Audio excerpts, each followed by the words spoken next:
রাহমাতুল লিল আলামিন নবী মুহাম্মদুর রাসূলুল্লাহ সাল্লাল্লাহু আলাইহি ওয়াসাল্লাম এমন করে তিনবার তাকে আঘাত করা হয়েছে। রাহমাতুল লিল আলামিন নবী মুহাম্মদুর রাসূলুল্লাহ সাল্লাল্লাহু আলাইহি ওয়াসাল্লাম নিজের ছোট্ট কাপড় দিয়ে বা রুমাল দিয়ে নবীর শরীর মুবারক থেকে রক্তগুলো মুছতেছিলেন, জমিনে যাতে না পড়ে, জমিনে পড়তে দেয় নাই। আল্লাহর হাবিব রাহমাতুল লিল আলামিন মুছে মুছে রাখলেন। ও বন্ধুরা, শরীরের মধ্যে আঘাতের পর আঘাত, জায়গায় জায়গায় জায়গায় জায়গায় ক্ষত চিহ্ন।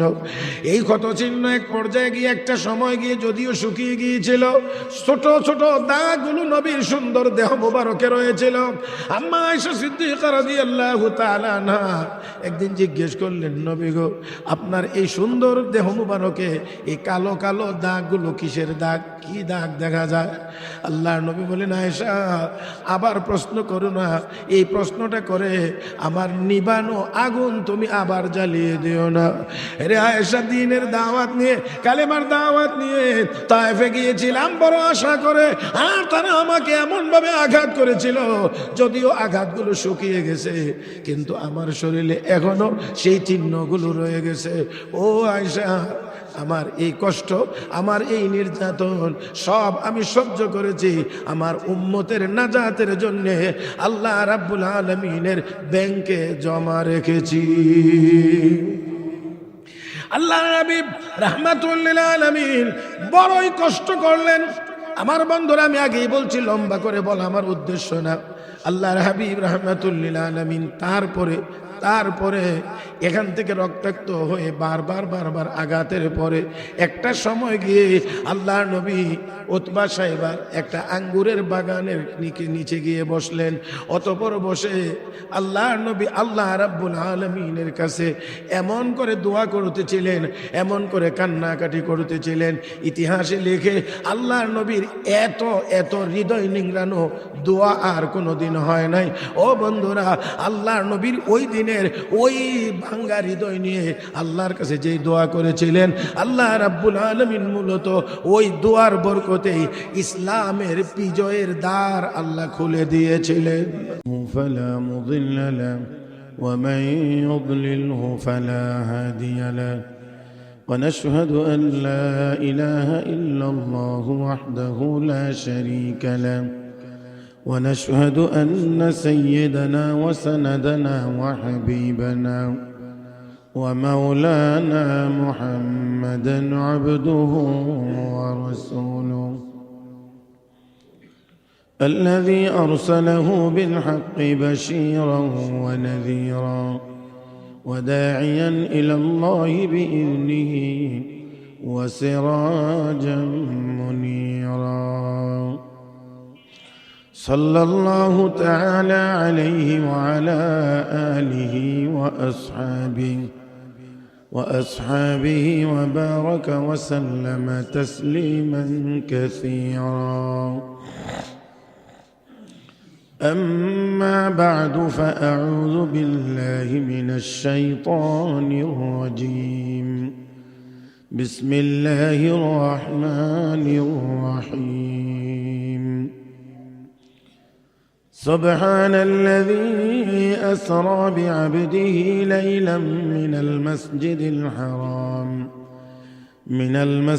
الحرام إلى المسجد الأقصى الذي باركنا حوله لنريه من آياتنا إنه هو السميع البصير.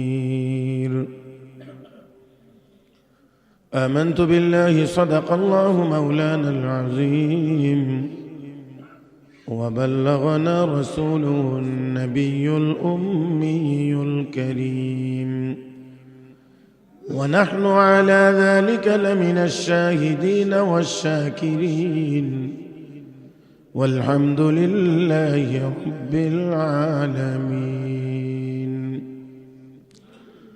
اللهم صل على محمد وعلى آل محمد كما صليت على إبراهيم وعلى آل إبراهيم إنك إنك حميد مجيد اللهم بارك على محمد وعلى آل محمد كما باركت على إبراهيم وعلى آل إبراهيم إنك حميد مجيد সম্মানিত মুসল্লিয়ানে کرام আল্লাহ পাকের দরবারে শুকরিয়া আদায় করছি যিনি আমাদেরকে অত্যন্ত দয়া করে মায়া করে মেহেরবানি করে পবিত্র জুমার দিনে জুমার নামাজ আদায়ের উদ্দেশ্যে মসজিদে আসার বসার তৌফিক দান করেছেন মহব্বতের সাথে সবাই শুকরিয়া আদায় করি আলহামদুলিল্লাহ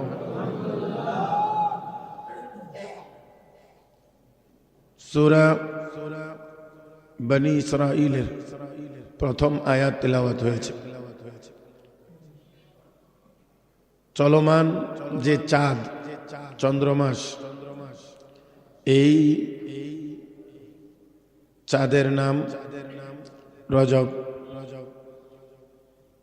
সামনের চাঁদের নাম শাবান তারপরের চাঁদের নাম রমাদান তার মানে রমাদানের বাতাস লাগতে শুরু করেছে এই চাঁদ উঠলেই আল্লাহর নবী দোয়া করতেন আল্লাহুম্মা বারিক লানা ফি রজব ওয়া শাবান ওয়া বাল্লিগনা রমাদান আল্লাহ রজব এবং শাবানে বরকত দাও আর রমাদান পর্যন্ত আমাদেরকে পৌঁছায় দাও আমাদের হায়াত বৃদ্ধি করে দাও তার মানে রমজানের জন্য আল্লাহ রাসূল 2 মাস আগ থেকেই প্রস্তুতি নিতেন প্যারে হাজিরিন আমার আপনার নবী বিশ্ব নবী রহমতুল্লিল আলমিন নবী মুহাম্মদুর রাসূলুল্লাহ সাল্লাল্লাহু আলাইহি ওয়াসাল্লাম সর্বশ্রেষ্ঠ নবী এজন্য আল্লাহ রাব্বুল আলামিন ওনাকে সর্বশ্রেষ্ঠ আসমানি কিতাব কোরআন দান করেছেন সর্বশ্রেষ্ঠ কোরআন সর্বশ্রেষ্ঠ কিতাব কোরআন আল্লাহ নবীকে আল্লাহ দান করেছেন যা হলো আমার আপনার নবীর সর্বশ্রেষ্ঠ মুজিজা সকল নবীদেরকে আল্লাহ রাব্বুল আলামিন কম বেশি মুজিজা দান করেছেন আমার আপনার নবীকে আল্লাহ সবচেয়ে বেশি মুজিজা দান করেছেন এত মুজিজা আর কোন নবীকে আল্লাহ দেন নাই দেখেন অন্যান্য নবীদের মুজিজা নবী দুনিয়া থেকে চলে যাওয়ার পরে তাদের মুজিজাও বন্ধ হয়ে গেছে কিন্তু আমার আপনার নবী দুনিয়া থেকে চলে গেছেন ১৫০০ বছর প্রায় হয়ে যাচ্ছে নবীর মুজিজা কোরআন এখনো চলমান এবং চলমান থাকবে তো দেখেন রাসূল আরবি সাল্লাল্লাহু আলাইহি ওয়াসাল্লামকে আল্লাহ রাব্বুল আলামিন সর্বশ্রেষ্ঠ নবী বানাইছেন সর্বশ্রেষ্ঠ মুজিজাও দান করেছেন এই বড় এবং শ্রেষ্ঠ মুজিজা যতগুলো এর মধ্যে অন্যতম একটি শ্রেষ্ঠ মুজিজা হলো আল্লাহর নবীর মেরাজ যা এই চাঁদেই সংগঠিত হয়েছে বলে ঐতিহাসিকগণ লিখেছেন নবীর এই শ্রেষ্ঠত্ব নবীর এই বড় মুজিজা এই বড় পুরস্কার এটাও আল্লাহ রাব্বুল আলামিন অনেক বড় কষ্ট পরীক্ষা নিরীক্ষা যাচাই বাছাইয়ের পরে আল্লাহ রাব্বুল আলামিন দিয়েছেন লম্বা করে বলার সুযোগ কম আমরা সবাই জানি নবী দুনিয়াতে আসার আগেই নবীর বাবা দুনিয়া থেকে চলে গেছে এজন্য রাসূল বলতেন যে মানুষ দুনিয়াতে আসার পরে এতিম হয় আর আমি আমার মায়ের গর্ভ থেকেই এতিম হয়ে দুনিয়াতে এসেছি 6 বছর বয়সে মা মারা গেলেন তাও এক হৃদয় বিদারক নবীকে সাথে নিয়েই 6 বছরের বাচ্চাকে সাথে নিয়ে দাসী উম্মে আইমানকে সাথে নিয়ে নবীর মা আমেনা নবীর বাবা আব্দুল্লাহর কবর জিয়ারতের জন্য গিয়েছিলেন। আর এই কবর জিয়ারত থেকে ফিরে আসার পথেই মাও দুনিয়া থেকে বিদায় হয়ে গেলেন। নবীর দাদা আব্দুল মুত্তালিব নবীকে আগলে রেখেছেন। নবীর দাদা দুনিয়া থেকে বিদায় হয়ে যাওয়ার পরে সবচেয়ে বেশি সহযোগিতা যিনি করেছিলেন তিনি নবীর চাচা আবু তালেব। 25 বছর নবীর যখন বয়স মোবারক, তখন আম্মা খাদিজাতুল কুবরা রাদিয়াল্লাহু তাআলা আনহা, যিনি মক্কার অত্যন্ত একজন ধনী মানুষ ছিলেন, বড় ব্যবসায়ী ছিলেন, সেই সাথে স্বামী মারা যাওয়ার পরে আর বিবাহের বন্ধনে আবদ্ধ হবেন না এমন প্রতিজ্ঞাও অনেকটা করে ফেলেছিলেন। কিন্তু মক্কার ওই সময়ের পরিবেশ সম্পর্কে আমাদের কম বেশি জানা আছে। হাজারো রকমের গুনাহ আর গুনাহ, এমন কোনো গুনাহ নাই যে গুনাহ ছিল না। কিন্তু সেই সময়েও হযরত খাদিজাতুল কুবরা রাদিয়াল্লাহু তাআলা আনহাকে মক্কার মানুষ তাহেরা বলে ডাকতেন। মক্কার মানুষ হযরত খাদিজাকে তাহেরা, পবিত্র বলে ডাকতেন। পবিত্র, এটা একেবারে এত সহজ কথা না। বর্তমানে আমরা মুসলমানি পরিবেশে বড় হচ্ছে, লালিত পালিত হয়েছি, চলাফেরা করতেছি, আশেপাশে মুসলমান, সব বাড়িঘর মুসলমান, শতকরা এই দেশে 92% মতো মানুষ মুসলমান। তারপরেও কি বুকে হাত দিয়ে আমরা কেউ বলতে পারবো যে আমি পবিত্র? আর কেমন একটি পরিবেশ, আর যেই পরিবেশে এই উপাধি বা এই টাইটেলটা অন্য কাহারও দেওয়া না, দেওয়া মক্কার যেই মানুষগুলো হাজারো গুনাহে জড়িত, সেই মানুষগুলোই বলছে খাদিজা তাহেরা, পবিত্র। আর এটাও মনে রাখতে হবে, নবীদের স্ত্রী যারা হন তারা অপবিত্র হন না। প্যারে হাজিরি, তো রাসূল আরবি সাল্লাল্লাহু আলাইহি ওয়াসাল্লাম 25 বছর বয়সে 40 বছরের প্রায় বৃদ্ধা বলা যায় হযরত খাদিজাকে আল্লাহর নবী বিয়ে করেছিলেন। মহিলাটি বিয়ে হওয়ার পরে নিজের জান এবং মাল সবকিছু দিয়ে নবীর খেদমত করতেছিলেন। ঘোষণা করেছিলেন, আমার সকল মাল আপনার জন্য ওয়াকফ করা। শুধু তা না, নবীজির বয়স মোবারক যখন 35 বছরে গিয়ে পৌঁছেছে, বুখারী শরীফের হাদিসের অংশ হলো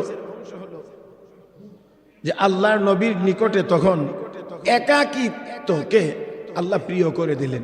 একা থাকা, একায় বসে বসে আল্লাহর ধ্যান করা, আল্লাহর ধ্যানে মগ্ন থাকা, ইবাদত বন্দেগী করা, এই জন্যে আল্লাহর নবী ওই পাহাড়ের উপরে চলে যেতেন।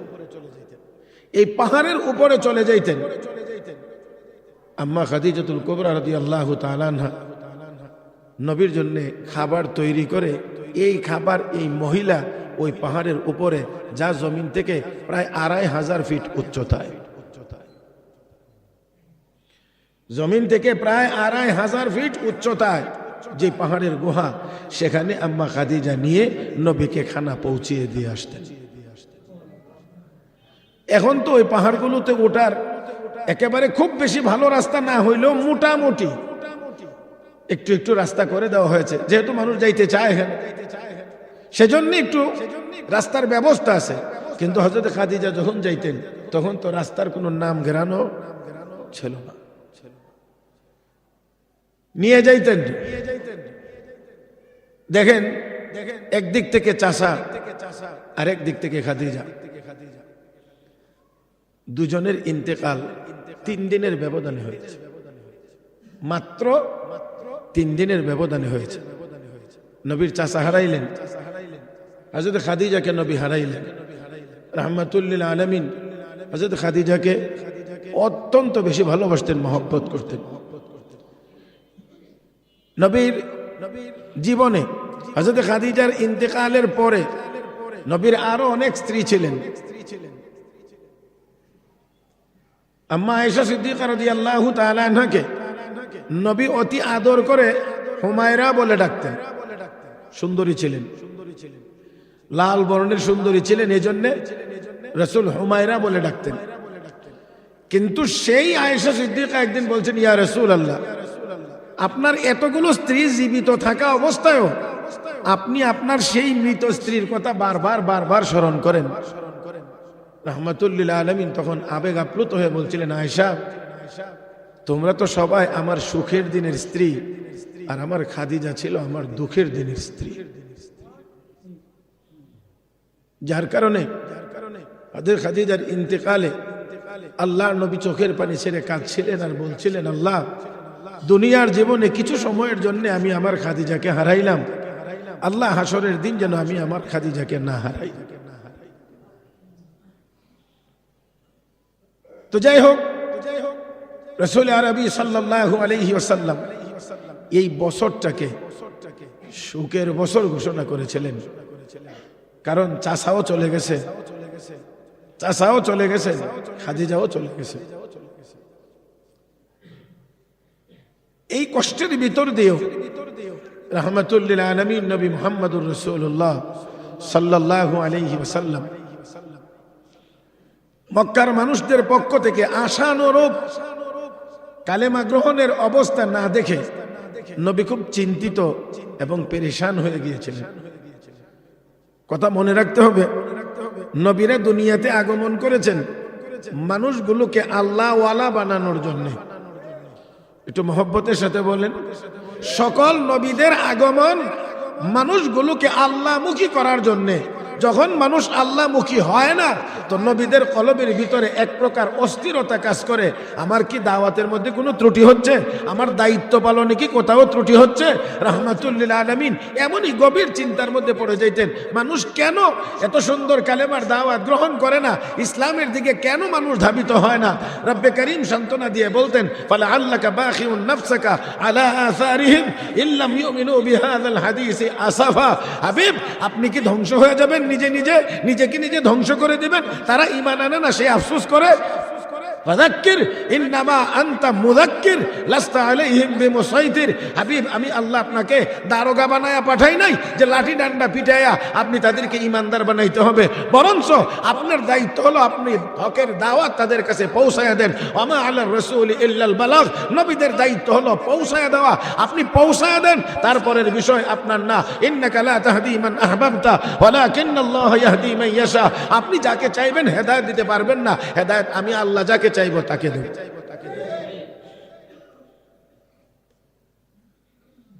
রাহমাতুল লিল আলামিন নবী মুহাম্মদুর রাসূলুল্লাহ সাল্লাল্লাহু আলাইহি ওয়াসাল্লাম যায়েদ বিন হারেসা রাদিয়াল্লাহু তাআলা আনহু, যাকে নবীর পালক পুত্র বলা হইতো। আমার ভাইয়েরা, পরবর্তীতে আল্লাহ রাব্বুল আলামিন কোরআনে আয়াত নাজিল করে এই পালক পুত্রের কথা নিষেধ করেছে। একটি কথা মনে রাখতে হবে, দুধ পান করানো ব্যতীত সন্তানের সাথে বাবা মার সম্পর্ক হয় না। জন্মদাতা মা, আর যদি দুধ পান করা তাহলে সে হবে মা, দুধ মা। জন্মদাতা মায়ের সাথে রিলেটেড যতজন মহিলার সাথে একজন মানুষের বিয়ে হারাম, দুধ পান যেই মহিলা করাইবে সেই মহিলার সাথে রিলেটেড এমন এতজন মহিলাকে বিয়ে করা হারাম। দুধ পান করানো ছাড়া আর যত পালক টালক আছে, ইসলাম এগুলো কোনোটাই এলাও করে না। এর দ্বারা পর্দার বিধানও এদিক ওদিক হবে। প্যারে হাজিরিন, হযরত যায়েদ বিন হারেসা রাদিয়াল্লাহু তাআলা আনহু, ওনারও ইতিহাস এক করুণ ইতিহাস। সর্বশেষ রাহমাতুল লিল আলামিনের আশ্রয়ে যখন যায়েদ এসেছে, তখন যায়েদের বাবা হারেসা সন্তানকে খুঁজতে খুঁজতে খুঁজতে খুঁজতে পাগল প্রায় হয়ে মক্কা পর্যন্ত এসে পৌঁছেছে। এমন অবস্থা হয়েছিল, মক্কা এসে যায়েদের বাবা হারেসা মক্কার মাটি হাতে নিয়ে নিয়ে মাটির দিকে তাকিয়ে চোখের পানি ছেড়ে ছেড়ে কাঁদতেন আর বলতেন, রে মক্কার মাটি, তোর উপর দিয়ে, তুই এই মাটির উপর দিয়ে কত মানুষ হাঁটা চলাফেরা করেছে, কত মানুষের সন্ধান তুই দিতে পেরেছিস, কিন্তু আমার জায়েদকে কি তুই পাস নাই? তুই কি জায়েদের সন্ধান দিতে পারিস নাই? সর্বশেষ লোকজনের মাধ্যমে সংবাদ পেয়ে পেয়ে আল্লাহর নবী পর্যন্ত গিয়ে পৌঁছেছেন। রাহমাতুল্লিল আলামিন যখন জানতে পারলেন এই জায়েদ নামক এই গোলামের বাবা এই হারেসা, তখন আল্লাহর রসুল বলছিলেন, জায়েদ, আমি তোমাকে অনুমতি দিলাম, তোমার যদি ইচ্ছা হয় তুমি তোমার বাবার সাথে চলে যেতে পারো। আচ্ছা, জায়েদ বিন হারেসা তখন বাবার কাছে গিয়ে অনুনয় বিনয় করে বলছিলেন যে, আব্বা, আপনার কাছ থেকে পৃথক হওয়ার পরে ষড়যন্ত্রকারীরা আমাকে গোলাম হিসেবে বিক্রি করে দিয়ে আপনার থেকে দূরে সরায়া বাবার যে আদর থেকে আমাকে বঞ্চিত করা হয়েছিল, আব্বা, আপনার আদরের চাইতে 1000 কোটি গুণ বেশি আদর আমি মুহাম্মদুর রাসূলুল্লাহর কাছ থেকে পেয়েছি। আপনি অনুমতি দিলে আমি এই মুহাম্মদের কাছেই থেকে যাইতে চাই। আপনাকে মাঝে মাঝে গিয়ে দেখব, অথবা আপনি মাঝে মাঝে এসে দেখবেন, আর আমি ওনার কাছেই থেকে যাইতে চাই। বাবা এবং ছেলের সমন্বয়ে যখন বাবা রাজি হয়েছে, তখন জায়েদ নবীর খেদমতি রয়ে গিয়েছে। সেই জায়েদ নবীর প্রিয়, সেই জায়েদের ছেলে ওসামা বিন জায়েদ, যাকে হিব্বু রাসূলিল্লাহ সাল্লাল্লাহু আলাইহি ওয়াসাল্লাম বলা হইতো, নবীর ভালোবাসার আর মহব্বতের টুকরা সেই ওসামা, তাকেও নবী অত্যন্ত মহব্বত করতেন। তো যাই হোক, হযরত জায়েদ বিন হারেসা রাদিয়াল্লাহু তাআলা আনহুকে সাথে নিয়ে আল্লাহর নবী বুক ভরা আশা নিয়ে তায়েফের ময়দানে গিয়েছিলেন তায়েফবাসীকে দ্বীনের দাওয়াত দেওয়ার জন্য। ঘটনা একেবারে প্রসিদ্ধ, সকলের জানা। তারপর আমি ঘটনা বলা উদ্দেশ্য না, শুধু আংশিক কিছু কথা বলা আমার উদ্দেশ্য। রাহমাতুল্লিল আলামিন নবী মুহাম্মদুর রাসূলুল্লাহ সাল্লাল্লাহু আলাইহি ওয়াসাল্লাম গিয়েছিলেন। ওই জায়গাতে নবীর অনেক আত্মীয় স্বজন ছিল, বংশীয় অনেক মানুষ সেখানে। এই আশায় গিয়েছিলেন, মক্কার মানুষ যদিও কালেমার দাওয়াত গ্রহণ করে না, তায়েফের মানুষ কালেমার দাওয়াত গ্রহণ করবে। রাহমাতুল্লিল আলামিন তাকে নিয়ে সেই তায়েফে গেলেন। আমার ভাইয়েরা, হজ উমরার সফরে বা অন্যান্য কোনো কারণে যদি কেউ তায়েফ গিয়ে থাকেন, তাহলে অবশ্যই তায়েফের হালত সম্পর্কে অনেকের জানা আছে। প্যারা হাজরিন, তায়েফ অনেক উঁচু শহর, অনেক উঁচু। আমাদের ডোমেস্টিক ফ্লাইটগুলো যত উপর দিয়ে উড়ে, তায়েফ শহরটা সৌদি আরবের সমতল জায়গার চাইতে তত উপরে,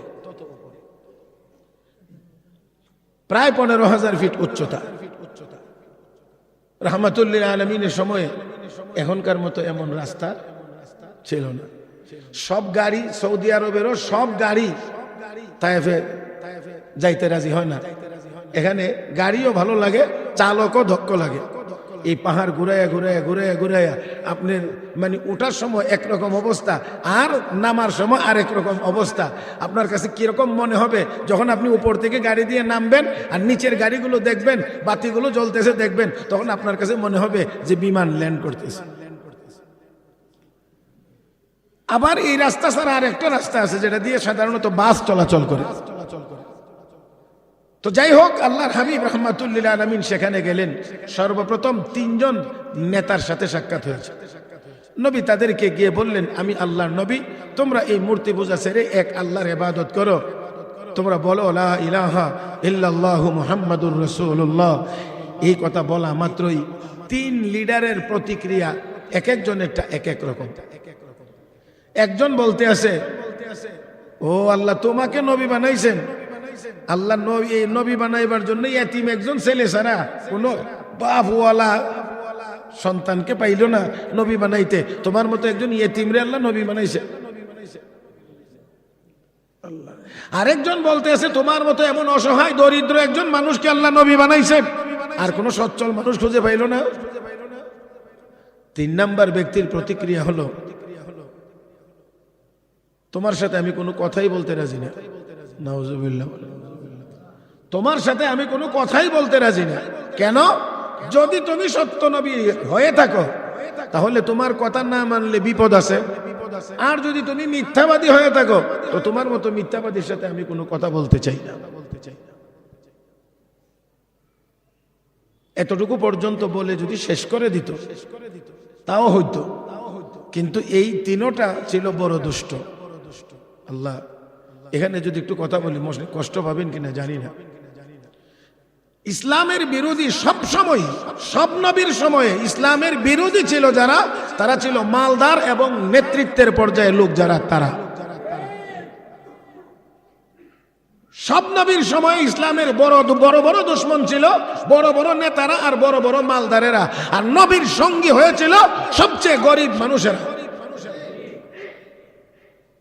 এই জন্য মক্কার কাফের বেঈমানরা বলতো, মুহাম্মদের কাছে তো যাইতে আমাদের মনে চায় কিন্তু যাইতে পারি না, উনি আমাদের গোলামদেরকে নিয়ে বসে দেয়। যাদের সাথে আমরা কথাবার্তা বলি না, যাদের সাথে আমরা কোনো মিটিং এ বসি না, এমন ব্যক্তিদেরকে নিয়ে মুহাম্মদ সারাদিন বসে থাকে, এজন্য তার কাছে আমাদের যাইতে মনে চায় না। আল্লাহ রাব্বুল আলামিন জবাবে নবীকে বলেন, যারা আপনার কাছে বসা আছে তারা মনে প্রাণে ইসলাম গ্রহণ করে, আপনাকে মহব্বত করে, আপনার কাছে বসা আছে। কিন্তু যারা তাদের কারণে আসে না বলে বাহানা বের করে, তারা ঈমান আনবে কিনা এটা নিশ্চিত করে জানা নাই আপনার। এজন্য আপনি তাদের মনোরঞ্জনের জন্য আপনার কাছ থেকে এই দরিদ্র লোকগুলোকে সরিয়ে দিবেন না। আল্লাহু আকবার খান।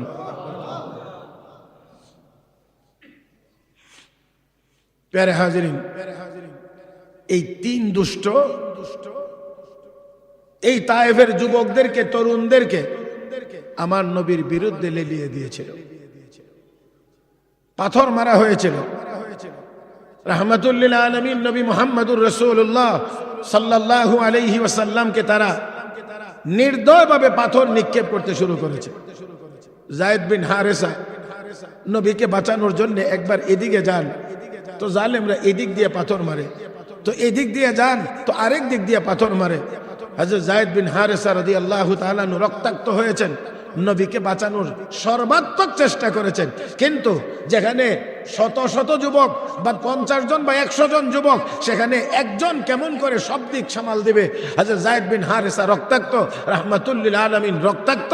আল্লাহর নবী বসে পড়লেন, দাঁড়িয়ে আর থাকতে পারছিলেন না। কিছুক্ষণ পরে ওই জালেমরা এসে নবীকে আবার দাঁড় করেছে। রাহমাতুল লিল আলামিন নবী মুহাম্মদুর রাসূলুল্লাহ সাল্লাল্লাহু আলাইহি ওয়াসাল্লাম এমন করে তিনবার তাকে আঘাত করা হয়েছে। রাহমাতুল লিল আলামিন নবী মুহাম্মদুর রাসূলুল্লাহ সাল্লাল্লাহু আলাইহি ওয়াসাল্লাম নিজের ছোট্ট কাপড় দিয়ে বা রুমাল দিয়ে নবীর শরীর মুবারক থেকে রক্তগুলো মুছতেছিলেন, জমিনে যাতে না পড়ে, জমিনে পড়তে দেয় নাই। আল্লাহর হাবিব রাহমাতুল লিল আলামিন মুছে মুছে রাখলেন। ও বন্ধুরা, শরীরের মধ্যে আঘাতের পর আঘাত, জায়গায় জায়গায় জায়গায় জায়গায় ক্ষত চিহ্ন। এই ক্ষত চিহ্ন এক পর্যায়ে গিয়ে, একটা সময় গিয়ে যদিও শুকিয়ে গিয়েছিল, ছোট ছোট দাগগুলো নবীর সুন্দর দেহ মুবারকে রয়েছিল। আম্মা আয়েশা সিদ্দিকা রাদিয়াল্লাহু তাআলা আনহা একদিন জিজ্ঞেস করলেন, নবী গো, আপনার এই সুন্দর দেহ মুবারকে এই কালো কালো দাগগুলো কিসের দাগ, কি দাগ দেখা যায়? আল্লাহর নবী বলেন, আয়েশা আবার প্রশ্ন করো না, এই প্রশ্নটা করে আমার নিবানো আগুন তুমি আবার জ্বালিয়ে দিও না। রে আয়েশা, দ্বীনের দাওয়াত নিয়ে, কালেমার দাওয়াত নিয়ে তায়েফে গিয়েছিলাম বড় আশা করে, আর তারা আমাকে এমন ভাবে আঘাত করেছিল, যদিও আঘাতগুলো শুকিয়ে গেছে কিন্তু আমার শরীরে এখনো সেই চিহ্নগুলো রয়ে গেছে। ও আয়েশা, আমার এই কষ্ট, আমার এই নির্যাতন সব আমি সহ্য করেছি আমার উম্মতের নাজাতের জন্য আল্লাহ রাব্বুল আলামিনের ব্যাংকে জমা রেখেছি। আল্লাহর হাবিব রাহমাতুল লিল আলামিন বড়ই কষ্ট করলেন। আমার বন্ধুরা, আমি আগেই বলছি, লম্বা করে বলা আমার উদ্দেশ্য না। আল্লাহর হাবিব রাহমাতুল লিল আলামিন তারপরে এখান থেকে রক্তাক্ত হয়ে বারবার আঘাতের পরে একটা সময় গিয়ে আল্লাহর নবী উতবা সাহেবার একটা আঙ্গুরের বাগানের নিচে গিয়ে বসলেন। অতঃপর বসে আল্লাহর নবী আল্লাহ রাব্বুল আলামিনের কাছে এমন করে দোয়া করতেছিলেন, এমন করে কান্নাকাটি করতেছিলেন, ইতিহাসে লেখে আল্লাহর নবীর এত হৃদয় নিংড়ানো দোয়া আর কোনোদিন হয় নাই। ও বন্ধুরা, আল্লাহর নবীর ওই দিনে জমিনের ওই ভাঙ্গা হৃদয় নিয়ে আল্লাহর কাছে যেই দোয়া করেছিলেন, আল্লাহ রাব্বুল আলামিন মূলত ওই দোয়ার বরকতেই ইসলামের বিজয়ের দ্বার আল্লাহ খুলে দিয়েছিলেন। রাহমাতুল লিল আলামিন নবী মুহাম্মদুর রাসূলুল্লাহ সাল্লাল্লাহু আলাইহি ওয়াসাল্লাম ওই আঙ্গুর বাগানে যখন বসলেন, উতবা সাহেবা যখন দেখলো এই দৃশ্য, আল্লাহ হাবিব রাহমাতুল লিল আলামিন নবী মুহাম্মদুর রাসূলুল্লাহ সাল্লাল্লাহু আলাইহি ওয়াসাল্লামের দুশমন হওয়ার পরেও উতবা সাহেবার বড় মায়া লেগেছিল। আল্লাহর নবী রাহমাতুল লিল আলামিনকে তারা আঙ্গুরের একটু শরবত দিয়ে আদাস নামক একজন গোলামকে পাঠাইছিল, যাও এই লোকটাকে গিয়ে একটু শরবত পান করায় আসো। আদাসের সাথে কথা হয়েছে। আল্লাহর নবী জিজ্ঞেস করলেন, তোমার নাম কো? আদাস। বাড়ি কোথায়? কো আমার বাড়ি মিশর। কোন এলাকায়? কো নিনোয়া। ও আচ্ছা, তুমি কি মিশরের নিনোয়ার বাসিন্দা? বলে হ্যাঁ। এই নিনোয়াতেই তো ইউনুস নবী হিসাবে আগমন করেছিলেন। আদাস ডাক দিয়ে কয়, আপনি কেমন করে ইউনুসকে চিনেন? আমি কেমন করে চিনি? আমি কেন চিনবো না? ইউনুস আমার ভাই, আমাকে যে আল্লাহ নবী বানাইছেন, ইউনুসকেও তো সেই আল্লাহ নবী বানিয়েছিলেন। আদাস আর দেরি করে নাই, সাথে সাথে কালেমা পড়ে মুসলমান হয়ে গেছে। আরেকটু জোরে কান। ও ভাইরা, বন্ধুরা, হযরত আদাস মুসলমান হয়ে গেলেন। রাহমাতুল লিল আলামিন এত কষ্ট করে তিনি তায়েফ থেকে ফিরলেন। আমার ভাইরা, এই বড় বড় কষ্টগুলো যখন অতিক্রম করে আমার নবীর নবুয়ত লাভের 11 নম্বর বছরে আল্লাহর হাবিব রাহমাতুল লিল আলামিন একটি সময়ে কাবার হাতিমে শুয়েছিলেন। তখনই আল্লাহ রাব্বুল আলামিন নবীর চরম কষ্ট হয়েছে। আল্লাহর নবীর চাচা চলে গেছে, খাদিজা চলে গেছে। আল্লাহর নবীকে তায়েফের ময়দানে এমন ভাবে রক্তাক্ত করা হয়েছে, এত এত এত কষ্ট আমার নবী সহ্য করেছেন। আল্লাহ কো হাবিব গো, এত কষ্ট দিলাম, ধৈর্য ধারণ করলেন। অতএব বড় কষ্টের পরে বিনিময়টা ছোট হইলে হয় না, এই জন্য আমার বাড়ির মেহমান বানাইতে চাই। এবার আমার কাছে তো আল্লাহ বড় করে বড় রকমের কষ্ট দেওয়ার পরেই বড় পুরস্কার। দুনিয়ার নিজাম এটাই, পরীক্ষা যত বড় হয়, পরীক্ষার পাশ করলে ফলাফল তত বড় হয়, পুরস্কার তত বড় হয়। বন্ধুরা, আল্লাহ রাব্বুল আলামিন সাইয়্যিদানা হযরত ইব্রাহিম আলাইহিস সালামের ব্যাপারে কোরআনে ঘোষণা করেছেন, ওয়া ইয বিতালা ইব্রাহিম রাব্বুহু বিকালিমাতিন ফাতাম্মাহুন ক্বালা ইন্নী জাইলুকা লিন-নাসি ইমামা ক্বালা ওয়া মিন যুররিয়্যতি ক্বালা লা ইয়ানালু আহদিয যালিমিন। আল্লাহ কো আমি ইব্রাহিমকে অনেক বিষয়ে পরীক্ষা করেছি, অনেক, সবগুলো পরীক্ষা ইব্রাহিম পাস। যখন সব পরীক্ষায় পাশ করলেন, আল্লাহ রাব্বুল আলামিন তখন ঘোষণা দিলেন, ইন্নী জাইলুকা লিন-নাসি ইমামা। ইব্রাহিম, মুসলিম জাতির জন্য আমি আল্লাহ তোমাকে ইমাম বানায়া দেব। সত্যি তো ইমামই বানায়া দিলেন। ইব্রাহিম আলাইহিস সালামের শরীয়তের বহু বিধান, বহু কাজ আমার আপনার নবীর মাধ্যমে আল্লাহ আমাদের শরীয়তের ভিতরেও ঢুকাইয়া দিয়েছেন। হজ কুরবানির মোটামুটি ম্যাক্সিমাম অংশটাই তো ইব্রাহিম আলাইহিস সালাম, ইসমাইল আলাইহিস সালাম, হযরত হাজেরা, তাদের এই লোকগুলোর কর্মকাণ্ডই আমরা আজও পর্যন্ত অনুসরণ করে এই কাজগুলো করতে আছি। তো আল্লাহ রাব্বুল আলামিন তখনই বড় পুরস্কার দিয়েছেন যখন অনেকগুলো পরীক্ষা নিয়েছেন এবং পরীক্ষায় তিনি ফেল করেছেন না পাশ করেছেন। তো আমার আপনার নবীও যখন এই চরম কঠিন অবস্থা পার করে এসেছেন, তখনই আল্লাহ রাব্বুল আলামিন ওনাকেও বড় পুরস্কার দিয়েছেন। আল্লাহ রাব্বুল আলামিন নবীকে এবার মেরাজে নিবেন। আমি এতটুকু পর্যন্ত এসেই আলোচনা রাখতে চাই আমার ভাইয়েরা, কারণ এর পরের কথা শুরু করলে ঘড়ির কাঁটার সাথে আমি আর কুলাইতে পারবো না। এজন্য এতটুকু পর্যন্তই রাখতে চাই। এই চাঁদও আছে, আর চাঁদের সাথে আলোচনার কোনো সম্পর্ক না। যেহেতু কোরআনে আল্লাহ আয়াত নাজিল করেছেন, এটা যে এই চাঁদেই সব আলোচনা করতে হবে এমন না, আগেও করা যাবে, পরেও করা যাবে, সারা বছরেই করা যাবে। এই জন্য শুরু হলো আজকে আল্লাহ নবী হাতিমে কাবা অথবা মতান্তরে উম্মে হানির ঘরে শুয়েছিলেন, এই এতটুকু পর্যন্ত রাখলাম। আশা করি স্মরণ রাখবেন, আমাকে একটু স্মরণ করাইয়া দিবেন। আমি স্মরণ রাখবার জন্য অনুরোধ করছি। ইনশাআল্লাহ পরবর্তী কথাগুলো পর্যায়ক্রমে আপনাদের খেদমতে বলবো। প্যারে হাজরিন, সর্বশেষ আজকের আলোচনার উপসংহার টানতে গিয়ে শুধু একটি কথা বলতে চাই, দুনিয়া এবং আখিরাত উভয় জগতেই যদি আমরা রব্বে করিমের পক্ষ থেকে পুরস্কার পেতে চাই, তাহলে অবশ্যই আমাদের সাধ্য অনুযায়ী আমার আল্লাহ এবং তার পেয়ারা নবীর জন্য আমাদেরকেও কিছু না কিছু কুরবানি দিতে হবে, কিছু না কিছু কষ্ট করতে হবে।